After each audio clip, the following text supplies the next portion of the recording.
This is Fresh Tracks Weekly. We were doing an interview in the studio earlier and I was too lazy to switch it back to normal, so I just got the black backdrop for today. But I have a pretty short episode this week. About half the office is out. No fishing corner, no deeper dive, but I do have some quick hitters on a few news stories. In Kansas, House Bill 2079 was introduced, which would give residents of Kansas a free deer tag every year. Most state wildlife agencies are primarily funded through hunting and fishing license sales, Kansas included, so opponents of this bill are quick to point out that offering free deer tags will take funding away from Kansas Department of Wildlife and Parks and would drastically limit the department's ability to do their job. There is speculation that the true goal of this bill is to take ownership of wildlife away from the public and move it towards those who have deeper pockets. In Southeast Alaska, the United States Department of Agriculture restored roadless area rules on the Tongass National Forest. The rule had been in place since 2001, which prohibited road construction, reconstruction, and timber harvest within inventoried roadless areas, with a few exceptions. But in 2020, the rule was changed and the protections were removed.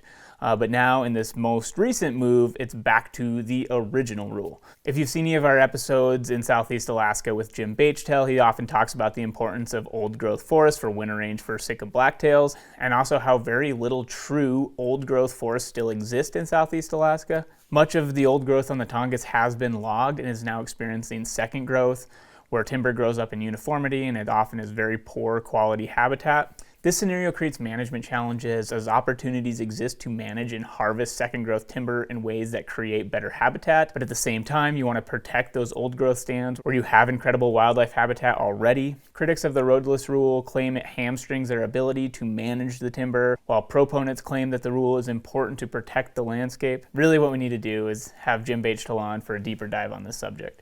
In Nevada, on the Sheldon National Wildlife Refuge, a large-scale fence removal project is nearing an end. Volunteer crews have been working for years removing fences totaling nearly 350 miles. That's old fence that's been removed from the landscape. Fences have long been known to be a barrier to wildlife, but it seems lately there has been momentum picking up, both studying the true impact and working on projects to deal with the problem. Fences are a necessary tool in the West for livestock grazing, but land managers and ranchers alike have realized that many issues exist with these old-style fences, especially the woven wire fences that were used for domestic sheep. Many previous sheep operations have since converted to cattle and no longer require that old type of fencing, but there's still many woven wire fences out on the landscape. Also, studies have shown that methods of building fence with either wires too low, too high, or too close together are not necessary to contain cattle, and there are wildlife-friendly specifications that can work to keep cattle in, but let wildlife through. There's also an exciting technology that is starting to emerge that could revolutionize ranching, as well as mitigating wildlife barriers with invisible fences. Similar to that you have commercially available for dogs, but where the animal can wear a GPS collar and it emits a noise as it nears this invisible boundary and electric shock as it gets closer. Imagine not having to build or maintain a fence and be able to remotely control where your livestock is on the landscape, and also being able to see where your animals are at all times. It would save countless costs as well as manual labor. Right now, there are multiple studies evaluating the use of these collars on cattle, and the preliminary results are encouraging. Multiple companies have begun to develop the technology, and it seems to be evolving rapidly. Currently, it is pretty expensive, but so is building and maintaining traditional barbed wire fences.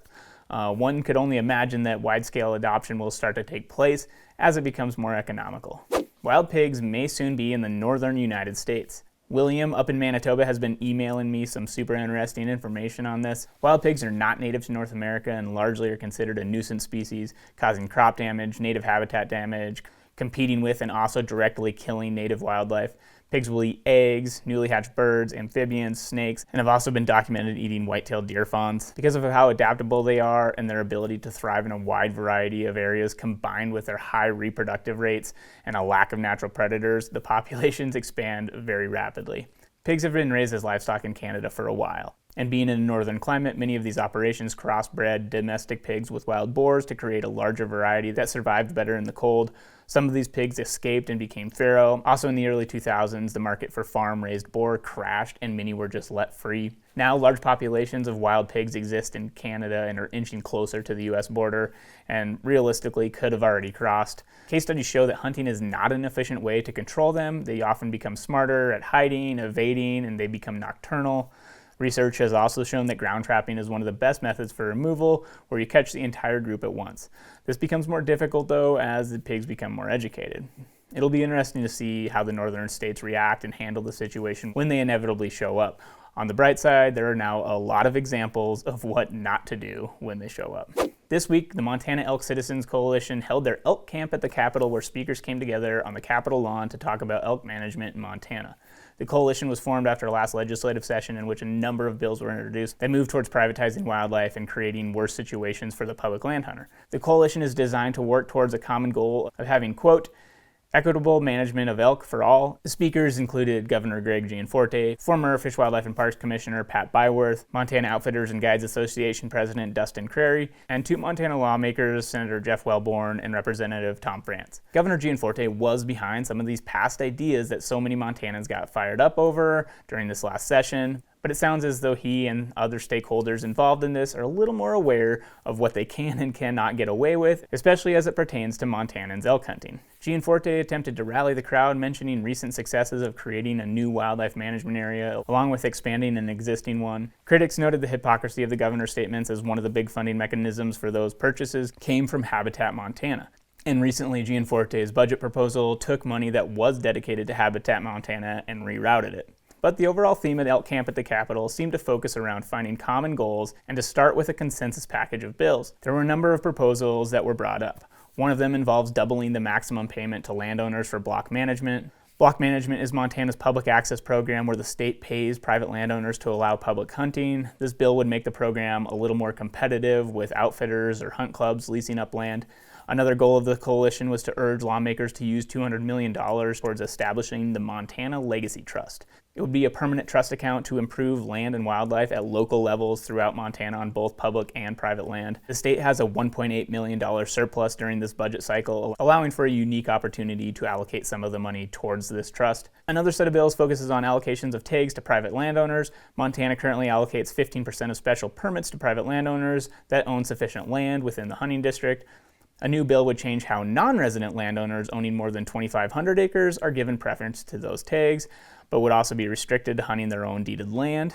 A different bill would increase the minimum required acreage to participate in this landowner preference program, moving the required acreage up to 640 acres for deer and antelope and to 1,280 acres for elk. Another bill that reforms the 454 program. This program was where landowners were given special permits in exchange for allowing public access. This bill would change it to where the landowner has to allow like hunting opportunities. Basically, if the landowner gets to shoot a bull, the public access hunters also get to shoot bulls. Another bill that would limit non-residents from buying multiple antlerless deer licenses, and another one to increase trespassing fines, another one that would require in-person hunter education field days. This used to be the case, but with COVID, they moved the entire hunter education class online. Anyways, we haven't seen the exact language of these bills yet, but for the most part, they have wide support amongst stakeholders on all sides.